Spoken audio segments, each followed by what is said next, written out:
to the Kill Count, where we tally up the victims in all our favorite horror movies. I'm James A. Janice, and today we're looking at Halloween Kills, released in 2021. Halloween Kills is the sequel to Halloween 2018, and picks up right where it left off. Like, seriously, right where it left off. Not only on the same night, but mere moments after the Strode women locked Michael Myers inside a burning building. With Halloween 2018 a critical and commercial success, Blumhouse quickly greenlit not just one, but two sequels. Both of them, like 2018, would be directed by David Gordon Green and co-written by Danny McBride. That makes Halloween Kills the middle child in this new trilogy, and consequently, the movie sometimes feels like it's spinning its wheels. The plot and themes are all over the place, the characters are some of the dumbest in horror history, and Laurie Strode is completely wasted. Ultimately, this is a messy movie, but it's a mess that I kind of enjoy. I've watched it several times now, and it never bores me, except for maybe the hospital scenes. Those can be fast forwarded. One thing I can respect is how weird it is. It's him. It's Michael Myers. I commend it for taking stylistic swings. I also like how it expands on the town of Haddonfield, bringing back characters and actors from both the 2018 and 1978 films. While Halloween 2018 looked at generational trauma, Halloween Kills is about the effect Michael Myers has on a whole community. Let's get that bird's eye view of Haddonfield itself. What does Haddonfield look like 40 years after the 1978 murders? It's nice to acknowledge that other people were affected by Michael's killing spree in '78. I just wish it wasn't handled so clumsily. Hard to take the town seriously when they chant a slogan like they're at a pro wrestling show. Evil dies tonight! Evil dies tonight! All right, evil dies tonight! Evil dies tonight! Still, it's a fresh take on the Halloween formula, and even if they're making dumb decisions, I like the supporting characters. I laughed a bunch at the comedic acting and line deliveries, and the individual killy vignettes are often well done and super gory. And I mean it on that last point. This is one violent, dark slasher. In fact, looks like I've gotten bloody just talking about this thing. Lucky for me, I have today's sponsor, Dr. Squatch, to help me out. See, that's better. Dr. Squatch makes soap bars, deodorants, and hair care to clean you up from even the most brutal of killer encounters, assuming you survive. And if you don't, I mean, hey, at least you'll go out smelling good. Dead meat dies tonight! Dead meat dies tonight! Wait, what is that smell? It's Dr. Squatch. Wow, I gotta get me some of that. James, do you have any suggestions of scents that I should... Nah, you're dead. Ooh, coconut castaway. Purchase. Oh, you can see my pants. You may remember from ancient times, aka before my kill count break, that I really loved these soaps. Well, I still do, mofos! They offer tons of fantastic scents, and their exfoliating bars are luxurious on my skin. Plus, they do it all with products that are at least 98% natural in origin, which is great, because I too am 98% natural. Beep, beep. Go to the link below to try Dr. Squatch for yourself, and if you're a new customer, you can use code DSQDeadMeat to get 20% off orders over $20. This movie has kills in the title, so there better be a lot of them. Let's see. The movie begins with a quick checkup on Cameron, Allison's unfaithful Dunaway who got ditched at the dance last movie. He comes across the injured but still living Frank Hawkins, meaning I messed up when I put him on the kill count in Halloween 2018. Well, excuse me! Normally, when someone's stabbed in the neck and run over, it's pretty safe to count him as dead. John Carpenter's classic Halloween theme takes us back to 1978, where Hawkins, then a rookie cop, was getting juked by a fresh-faced Michael Myers. Remember, Halloween 2018 was a direct sequel to the original, meaning the Laurie Michael sibling stuff and everything else in Halloween 2 isn't canon anymore. This flashback fills us in on this timeline's version of events, which were described by Dr. Sartain last movie. Did you know our friend Hawkins here was the first responding deputy when Michael was apprehended in 1978? You stopped Loomis from killing Michael that night. Hawkins is joined by his partner McCabe, played by filmmaker Jim Cummings, who wrote, directed, and starred in the solid horror comedy Wolf of Snow Hollow. The two officers make their way to the Myers house, where inside they find the dog carcass that Michael had been nomming on, unless Loomis meant that figuratively. He got hungry. I still think Mikey My eats dogs. Upstairs, McCabe takes a breather to stare out Judith Myers' window, something he said Michael used to do as a kid to look out over the town. Haddonfield, where nothing exciting ever happened. Mikening McQueen flies at McCabe and slams him repeatedly against the wall. This trilogy's Michael is mostly played by the 65-year-old James Jude Courtney, who again is a real nice guy. Nice job, dude. Thanks, man. But for the 1978 sequences, stunt coordinator Aaron Armstrong stepped in to give the role a more youthful mobility. Hawkins hears his partner struggling and tries to assist, but he's no William Tell, so his first shot hits McCabe in the neck. Upset at getting his kill stolen, Michael storms off, leaving Hawkins to comfort McCabe as he succumbs to his injuries. Oof, good luck living with that, dude. Now, even though this is Halloween Kills, it's also Halloween Resurrection, because look at who's back from the dead, motherfuckers! Officer Hawkins, tell me, what happened in here? Did Michael kill again? I initially thought this was a product of deepfake technology, but no, this Loomis is entirely practical. The filmmakers noticed that their construction coordinator, Tom Jones Jr., strongly resembled the late Donald Pleasance. The second we walked on set, we said this guy looks like Loomis. His appearance was then augmented by returning special effects makeup maestro Christopher Nelson. My biggest fear was that once the makeup was on, he would look less like Donald Pleasance than when he did beforehand. The end result is uncanny, especially with comedian Colin Mahan returning to dub in the character's voice, like he did in 2018's opening credits. Stop! Michael, stay back! It was a necessary James Earl Jonesing to Tom Jones Jr.'s David Prowse. Michael, stop! Louder. Michael, stop! As loud as you got. Michael, stop! Outside, the camera pulls away from a surrounded Michael in a callback to the opening of the original. It's a retro shot that perfectly pairs with our retro title card. A phenomenal update to the Halloween theme plays, featuring synthesized choral tones.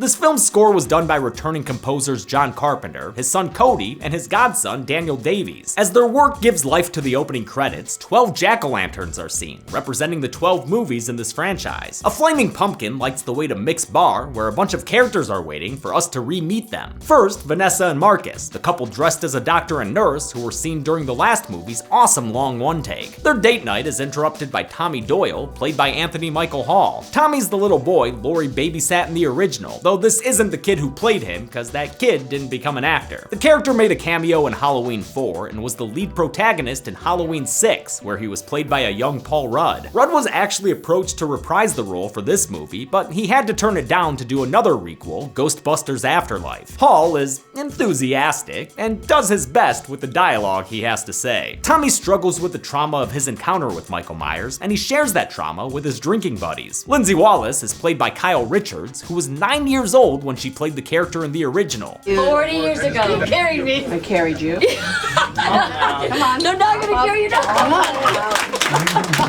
Nurse Marion Chambers is played by Nancy Stevens, who also reprised the character in Halloween H2O and got killed in that alternate timeline. Finally, there's Lonnie Elam, who used to bully Tommy as a kid. He's the one who smashed his pumpkin and got scared away from the Myers house by Loomis. Hey, Lonnie, get your ass away from there. He also, as this movie shows, had an encounter with Michael on the night of the murders. Lonnie's played by Robert Longstreet, last seen on the kill count as a True Knot member in Dr. Sleep. Tommy gives a speech that foreshadows all the ridiculous dialogue he'll have this movie. Who's next?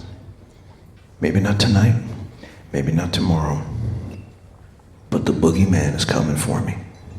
And he's coming for you. He leads a toast to another survivor, his babysitter Lori, who's currently bleeding out in the back of a truck. The Strode women are right where we left them, only pissed off because they see firefighters heading towards the burning Myers tomb. No! I'll let it burn! She wanna let it burn, wanna let it burn. As the firefighters clear the burning house, some of the floor collapses, sending one poor soul named Benton tumbling into the basement. It's a scary situation, and it only gets worse, because there's a boogeyman in the closet, or gun locker. That's how Michael survived, by hiding in Laurie's shrine to the Second Amendment. Michael promptly kills Benton with this pickaxe-looking thing that's apparently called the Halligan bar, the more you know. Another firefighter reaches out to help his friend, only to be offered a firm handshake into death. Outside, the remaining crew is treated to the incredible visual of Michael Myers literally rising from the ashes. They rightfully assess that Mikey's not exactly on the up and up, so they ready their equipment and prepare to be Meyer fighters. This guy up front tries to treat Michael like a civil rights activist, but he's quickly dispatched by a 3D head stab. Whoa! Michael then stabs 3 more firefighters, lifting one guy up in a seriously awesome wire stunt before killing a 4th with his own circular saw. The extra 4 I'm adding to the count right now come from a group shot we see when Michael exits the building. There are 9 firefighters there, and I don't think any survive. You can also see their bodies later when the cops arrive on the scene. There's also a line from Tommy later that mentions 11 first responders dead at Laurie's compound, so I guess that figure doesn't include officers Richards and Francis, who were also found by Haddonfield PD. Of course, I already counted those 2 kills when I covered Halloween 2018. This slaughter scene featured real firefighters in the roles and was all over the movie's trailers, since it kicks a lot of ass. Rarely does Michael Myers kill people in a group like this, so stunt coordinator Aaron Armstrong had his work cut out for him, especially since this all took place in front of an actual burning building, which did not give them a lot of time to shoot. The house within like an hour, hour 10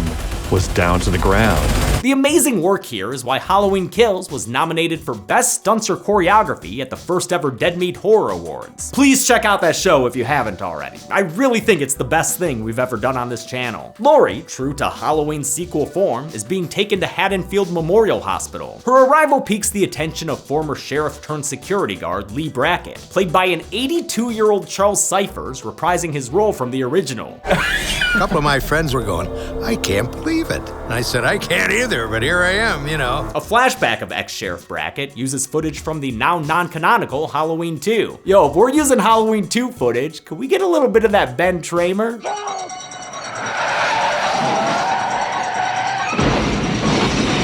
Thank you. It never gets old. As Laurie is taken into surgery, we finally see Karen and Allison acknowledge the death of their husband and father, Ray. Laurie's closest neighbor is Sandra, that caretaker from the last movie who spotted Michael in the graveyard. She's currently training for her drone pilot's license, and her husband Phil complains about the nearby fire. From upstairs, it looks like they put it out. But that nutbag lives a highly flammable lifestyle. Do not talk no shit about that woman. She will fuck you up. Sandra and Phil are great examples of minor characters who immediately make you fall in love with them. It's my favorite thing about David Gordon Green's directing and casting. It makes these scenes so much more upsetting when you know they're about to get killed. Michael appears in their home and Friday Part 4s his way through the window, forcing Phil through some glass shards in a very painful affair. Sandra runs to unlock the kitchen door, but as Michael saunters into the kitchen, she instead grabs a knife and just stands still. Lady, get the fuck out of there! Michael casually breaks a fluorescent light and stabs Sandra in the neck with it, an effect that was surprisingly hard to do. So we had this, full prosthetic appliance with bladders underneath it and fluorescent light bulbs out of plastic that retracted that had a little gun shooting thing in it. An injured Phil is dragged away, and as Sandra bleeds out in the kitchen, we see an out-of-focus Michael using Phil to test the effectiveness of their entire Cutco collection. Oh good, he found one he likes. Great scene, but honestly devastating. Back at the bar, where things are somehow scarier, news of Michael's killing spree begins to reach the patrons. They watch a news report about Michael's escape, but a rack focus prevents us from seeing his mugshot. We do, however, get a clear view of a teenage Bob Odenkirk standing in for Bob the wall decoration victim from the original. Odenkirk gave them rights to use his yearbook photo after production couldn't track down the original actor. The broadcast features a cameo from Julian, one of my favorite characters from 2018. And she was my #1 main best babysitter. Yeah, we're gonna go. Since Julian lives in the same neighborhood as Vanessa and Marcus, they leave to go check on their home, right after Marcus gets all his accessories. Shit, I forgot my stethoscope. Dude did the same thing in the last movie. I don't have my stethoscope. I need it, I'm gonna get it. I'll be right back. Vanessa sees a shape in the back of their car and runs into the bar crying for help. Tommy grabs a baseball bat and makes a charitable donation. Low lives today. Inspiring a mantra from Marion. But evil dies tonight. And so it begins. Tommy leads a mob outside to confront the backseat driver, but before he can deliver a proper breakfast clubbing, the car speeds out of the parking lot and into a nearby generator. The mob arrives to find the car empty because the driver has fled. Unbeknownst to them, it's a man named Tivoli, a Smith's Grove inmate who was a piece on Michael's chessboard. That umbrella he's holding there can be seen in the car he just crashed. Tivoli also escaped in the bus crash and could be seen on the news a minute ago. Though I will point out that the broadcast doesn't identify either man as Michael Myers. While Tommy workshops a catchphrase, Swing on Huckleberry here. Say night-night. Night-night. Allison is delivered bad news via jump cut. Michael Myers is alive.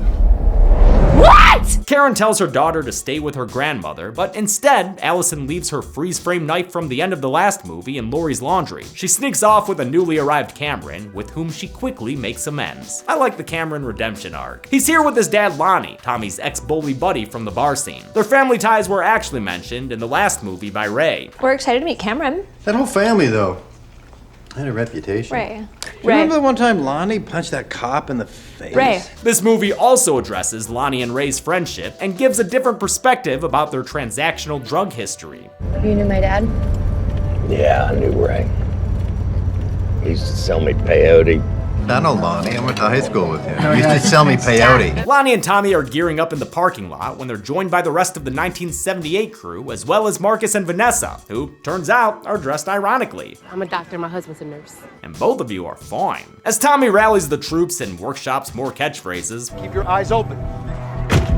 Eyes open. Lindsay and the three nurses patrol the neighborhood in her car. She gets out to approach some Season of the Witch trick-or-treaters. Not sure if they're supposed to be the same kids we saw in the last movie, but I love their performances in this one. They are perfect little shitbirds. And like, there's a creepy man in a white mask, and he keeps like trying to play hide and seek with us, and he's Michael Myers reappears to teach them some respect and to add a kill to the count. Their friend Dennis, whom he killed off screen. Yeah, get that silver sham fuck out of this continuity. With the youngsters running off to bed, Michael decides to go old school, climbing on top of the car and attacking Nurse Marion Chambers in a direct callback to their first encounter in the original. Her poor gun safety is almost as dangerous as Michael himself, so Vanessa dips out of that situation, taking the other handgun with her. Michael drops down from the roof, and Marion's erratic shooting ruins her big moment. Hey, Michael! This is for Dr. Loomis. With the ammo spent, Michael makes like it's H2O and kills Nurse Marion Chambers, stabbing her to death in the passenger seat. Marcus tries to strangle the shape with his stethoscope, but he gets a gnarly knife stab in the eye. To accomplish this effect, the filmmakers used a classic gag. The actors simply played the stab out backwards and the footage was played in reverse. An appliance with a half blade attached was used, with the rest of the blade added digitally. Vanessa starts firing her gun at Michael, which like, where were you two kill graphics ago? But when she gets a little too close, this happens.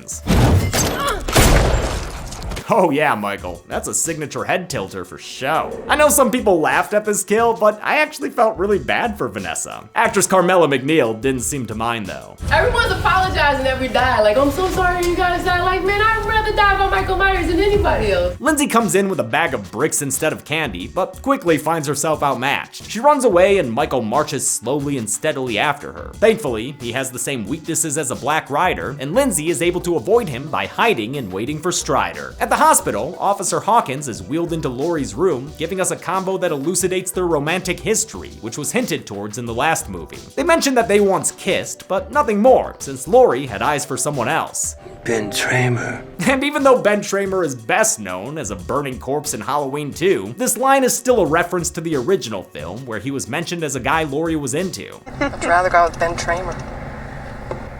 Ben Tramer? I knew it! Allison is with Cameron and Lonnie when they run into Tommy, who's discovered Lindsay's blood-stained car. The adults find the bodies of their nurse friends, allowing Robert Longstreet to show off his acting chops. He did this. Oh, God, Marion.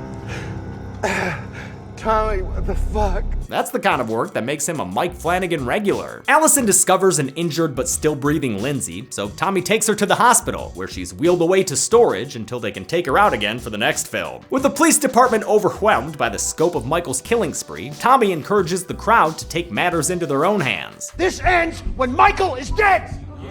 Michael Myers will be executed tonight, and it will not go without witness! Okay, Tomster, you've got a good platform, but you're really gonna need an effective catchphrase. Evil dies tonight! Oh, okay. Bracket, wanna co-sign that slogan? Evil dies tonight! I think we have a winner. Emboldened by the support, Tommy breaks into Laurie's hospital room, which is how she finally learns that Michael Myers is still alive. Though Karen begs her to stay put, Laurie shoves her aside and uses some pain meds to juice up her butt.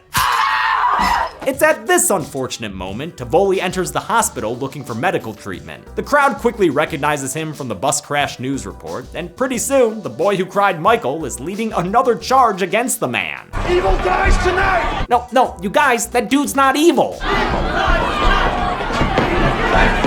Ugh, too late. Haddonfield might as well be Springfield at this point. How fucking dumb are they to mistake this waddling man for Michael Myers? Cause yeah, makes a lot of sense that Mike would come to the hospital unmasked asking for help. Did something happen to Haddonfield's water supply? If only the mob was searching at the renovated Myers house, where new co-owner Big John is token up like this were Annie Brackett's car. I love the way this scene is cut. It's a delightful introduction to his character. Stop. Look and listen, it's Halloween. His dancing temporarily distracts him from his swashbuckling husband Little John downstairs. Hey, Big John. What? Hey, Big John. What? Christ. Little John. Okay! Big John is played by Scott MacArthur, who we last saw in The Babysitter, Killer Queen. Little John is played by Michael McDonald, last seen on the kill count letting off some steam in Leprechaun 2. They've been dealing with little shits in this movie too. Earlier in the night, those playground punks stole their candy. The Johns hear some knocking and assume it's more of the same trickery, but the discovery of a bloody handprint leads them to arm themselves with ironically sized knives. I got this knife. I got this knife. I really love Big John and Little John. I find them hilarious and delightful. But I'm also not a gay man, and I've heard from some gay viewers that the characters are offensive stereotypes. I think they're a cute, quirky, loving couple whose gayness is incidental, not the entirety of who they are. But they are played by two actors who I believe are straight, like me, so, you know, not my place to say those criticisms are wrong. What I can say is that they've been drinking from the Haddonfield dummy water supply, because they split up to search their house separately. Big John goes to Judith Myers' old room and checks for the boogeyman beneath the bed. But the boogeyman is standing right behind you, motherfucker! Michael the Mountain spins Big John around and freaking gouges his eyeballs out with his thumbs. It's a horrifically gory kill, accomplished beautifully with this practical head. Looks like Scott MacArthur was happy to swap out with the dummy. That's fucking terrifying. I'm not gonna look at that. When Little John comes upstairs, he pays the killer reverence. Michael.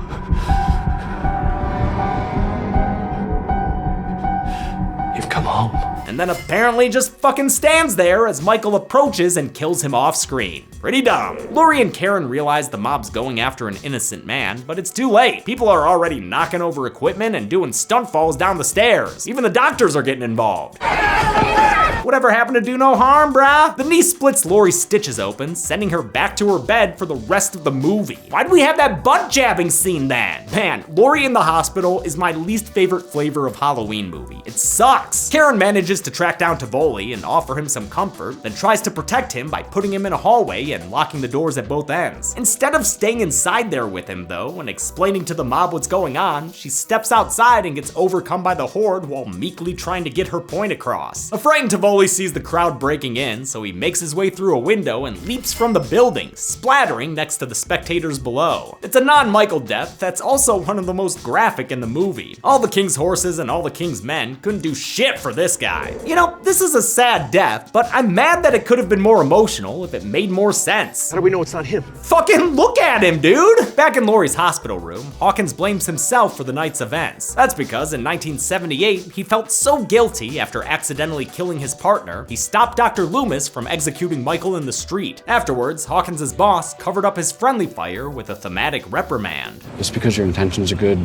doesn't mean things always work out. In 2018, ex-Sheriff Brackett echoes that sentiment. Now he's turning us into monsters. For any faults this movie has, its flashbacks to 1978 look great, and that's a result of so many crew members putting in a lot of work. To match the original film stylistically, they used fewer camera movements and edited the segments at a slower pace. Director of photography Michael Simmons even reached out to the original film cinematographer Dean Cundy for advice on how to emulate the same lighting style. Costume designer Emily Gunshore recreated the cop uniforms from the original film down to the flare of their pants, and makeup artist Christopher Nelson led the effort to recreate the original 1978 Myers mask, pouring over every detail down to the fibers of the hair. There's a little air bubble in the corner of the mouth. There's the way the eyes are shaded on the inside but not the outside. There's the way there's dirt on the nose. Even some people were like, Chris, there's like a piece of hair swirl sticking up there. Could you mat that down? I'm like, oh, no. That has to be there. If it's not there, it's not the 78 shape. Karen is pissed at Tommy for riling up a mob that killed an innocent man, but then she kind of talks herself out of it. Fuck it. None of us are innocent. Wait, but that guy was? What the fuck? Tommy apologizes and agrees to give Karen his car, so looks like the angry mob is back on the menu, baby! And Lonnie's figured out where they should take their torches and pitchforks next. If you track those locations, it's a straight line. Basically an arrow pointing straight to Lampkin Lane, Michael's childhood felt at home. Allison's rip-roaring to hunt Michael down, but when they get to the house, Lonnie begins having some misgivings about his parenting. You fucking dummy, you brought your kid to the belly of the beast. Still, he stops one rational thought short of waiting for backup. Telling the teens to stay behind, he ventures inside the Myers house by himself. The Myers house was recreated on a soundstage in Wilmington, North Carolina, where they shot this movie back in 2019. For a while, we were gonna rebuild his house in a neighborhood, but then I was just thinking, we're gonna be shooting all night, every night in someone's neighborhood. Very aggressive, violent, screaming scenes. I don't think that's gonna go over well. The large set contained real grass and real trees, and like always, real attention to detail. A sculptor was even brought in to recreate a unique tree the filmmakers noticed in the original film. A gunshot sends the kids running in after Lonnie, and the two find the body of Little John, who's been stabbed with both Big and Little knife. Big John's here too, and Michael's laid out their bodies in a way that recreates a picture they had together. That's nice. While Allison arms herself with more crime scene evidence, Cameron wanders off and finds his dad's body hanging out in the attic. How'd Michael get him up there so fast? Cameron could ask Michael himself, but before he gets an answer, he gets a stab to the gut. Oh shit! Allison shows up and gets a few good licks in before Michael tosses her down the stairs, breaking her leg. In a painful looking ordeal, Michael forces an injured Cameron through the banister before jerking his head all over the place. He doesn't stop until he's a drooly mess, then finishes him off with a final neck snap. Brutal! Michael descends the stairs to confront Allison. Despite her best efforts, he quickly has her dead to rights, leading to some defiant final words. Do it! Do it! Do it! Thankfully, Mama Bear Karen is here, and she's got other plans. Unfortunately, those plans don't involve double tapping him with that pitchfork. Instead, she grabs his mask and tries to lure him away from the house. How about it, Mike? Easy victim or your widow security mask? Well, killing's not the same when you don't look like bleached Bill Shatner, so off he goes towards Karen. Michael chases her onto a seemingly deserted street that ends up being a Halloween block party, with everyone invited, including this very intense extra. Oh, and Casey Jones over there. And a lady with an iron? What the fuck? Even Brackett's here. It's Halloween. Everyone's entitled to one good scare. Nice that Cyphers got to repeat his iconic line from 40 plus years ago. You know, it's Halloween. I guess everyone's entitled to one good scare, huh? The mob finally does something useful and beats Michael to the ground, with Karen delivering a final stab to the neck. Of course, ain't no kill graphic on screen, and Laurie's got a monologue to explain why. I always thought Michael Myers was flesh and blood, just like you and me. But a mortal man could not have survived what he's lived through. The more he kills, the more he transcends into something else impossible to defeat. Before Brackett can put Michael Myers down for good, he leaps into action, slashing the former sheriff's throat. In a montage that kinda looks like a Nike commercial, Michael hacks his way through the rest of the mob. No one's walking away from this intact, but I count about 5 people that I can confidently say won't be walking away at all. This guy in a great costume, and 4 other townspeople who are stabbed and slashed in the neck and back. With his teammates down, Tommy steps up to the plate, only to take an immediate stab to the chest. As Karen is lured upstairs by the ghost of little boy Michael, big boy Michael finishes Tommy off with a gushy off-screen beating. The movie ends with Karen staring out the window, unaware of the... Oh shit, oh no! Michael stabs Karen to death in the same bedroom in which he performed his first kill. Her daughter and the cops just downstairs. It's a kill so unexpected, the whole movie goes a little psycho. I guess Michael crept in through the back door, just like he did earlier before he killed the Johns. The movie actually ends with Laurie staring out the window, ready for her next showdown with the boogeyman. Evil didn't die tonight, but a lot of the people trying to kill it did. Just how many? Well, let's stop, look, listen, and get to the numbers. I counted 31 kills in Halloween Kills, the highest body count from any movie in the franchise. In fact, let's see how it stacks up against the others. As you can see, the original wasn't all that bloody, while Season of the Witch came close to this one, and them zombie movies did some work too. The victims in this film were 17 males, 5 females, and 9 unknown firefighters, giving us this Michael Myers chart. And with a runtime of 105 minutes, that left us with a kill on average every 3.39 minutes. I'll give the golden chainsaw for coolest kill to Big John. It's a nasty kill. The eyeballs popping out of his sockets is some seriously gnarly stuff. But Doll Machete for lamest kill will go to his partner Little John. Real fucking dumb how he just stands there and lets Michael Myers kill him. And off screen, come on, have a little dignity, Stewart! And that's it. Halloween Kills came out in 2021 and is the second movie in this new trilogy. The third film, Halloween Ends, will be released later this year, and I'll cover it after it comes out on Blu-ray. Until then, I'm James A. Janice. This has been The Kill Count. On the next Kill Count. Hello, all you meaties out there in Radioland. Have we got a treat for you this Canada Day? Oh, yeah, I have the story you want to tell. Straight from the frigid up north, it's Pontypool, a zombie movie with hardly any zombies in it. What? Pontypool takes place in a radio station and plays out like a radio show. Keep it hot and grand. Girl, you got it. Hit me. It's a whole lot of telling and not all that much showing, but you know what? Somehow it works. Simple as that. Between the excellent performances and claustrophobic setting, Pontypool will let your imagination do all the work. This will grow vicious. You'll hear a world falling into chaos as people lose their ability to speak, and by God, you'll be scared of it. I'm scared! See, or rather hear, for yourself by watching Pontypool this week. It's a great idea. You should be running the world. And on Friday, tune your stations to Dead Meat so you can watch a Canada Day Kill Count. You listening to this? Really trying not to. Pontypool can currently be watched on the pictured streaming platforms. Demi always recommends you watch the movie for yourself before its kill count. It's the only way to have your own properly informed opinion. Kill counts are never meant to replace the experience of watching a film. Hey everybody, thanks a lot for watching this Kill Count. You know, I should have mentioned it in the last Kill Count, but I seriously have to give a huge thanks to Zoran and Chelsea for holding down the fort while I took my break. Chelsea did such a good job hosting the American Psycho Kill Counts. I really love that she got to do a very good movie and a very bad one. And Zoran wrote all the scripts for his episodes. I would do a pass on them, but he did most of the work for those. He also, of course, had the set in his basement, did all the sponsor stuff, did his own graphics work. The man is a genius. So thank you, Zoran. I love you, man. Chelsea, I love you too. And I'll wear my wedding ring on Kill Counts from now on. I keep forgetting. I'm not used to it. I don't leave the house ever. I also want to thank some patrons like Maris, aka Shannon Lay, TJJ, Jack Shear, Matthew, DeVito Burrito, and Moderately Donisau. Thanks, everyone. Be good people.